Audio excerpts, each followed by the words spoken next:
الحمد لله رب العالمين والعاقبة للمتقين والصلاة والسلام على سيد الأنبياء والمرسلين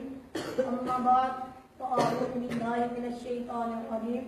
بسم الله الرحمن الرحيم وممن خلقنا أمة يهدون بالحق وبه يعدلون آمنت بالله صدق الله العظيم وصدق رسوله النبي الكريم الأمين إن الله وملائكته يصلون على النبي يا أيها الذين آمنوا صلوا عليه وسلموا تسليما حضرات بوالے بلند پڑھ لیجیے الصلاۃ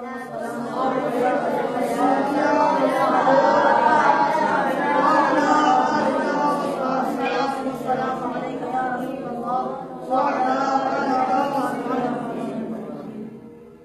مولاي صلی وسلم دائما ابدا على حبيبك خير الخلق كلهم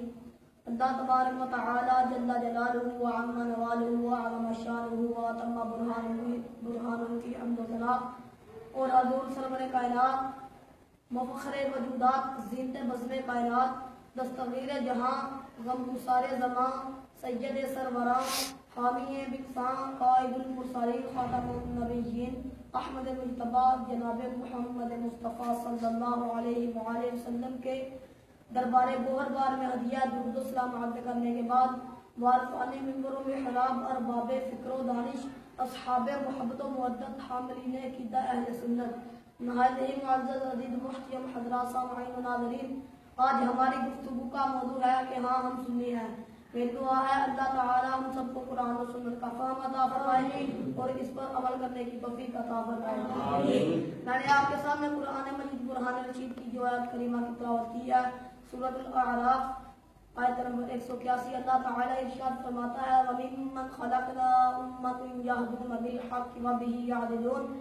میرے پیدا کردہ بندوں میں سے ایک کمیونٹی ایسی ہے وہ حق بتاتے ہیں اور حق کے ساتھ رہنمائی بھی کرتے ہیں، اگرچہ ان کو ہاتھ میں انگارے پکڑ کر بھی حق کی آواز دینی پڑے تو وہ حق بتاتے ہیں اور پھر اس کے ساتھ انصاف کے تقاضے پورے کرتے ہیں۔ لفظ اہل سنت کا پس منظر قرآن، سب سے پہلے ہم لفظ اہل سنت کا پس منظر کی طرف آتے ہیں کیونکہ ہمارے موضوع کا جو عنوان ہے وہ یہ ہے کہ ہاں ہم سنی ہیں۔ سنی اہل سنت اور جماعت کا ایک مخفف ہے اور جو سنت کی طرف منسوب ہو اس کو سنی کہا جاتا ہے۔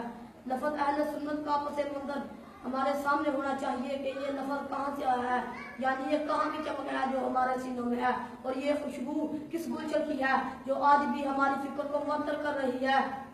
لفظ اہل سنت کا پس منظر قرآن مجید کی یہ خیر ہے۔ رب ذوالجلال نے ارشاد فرمایا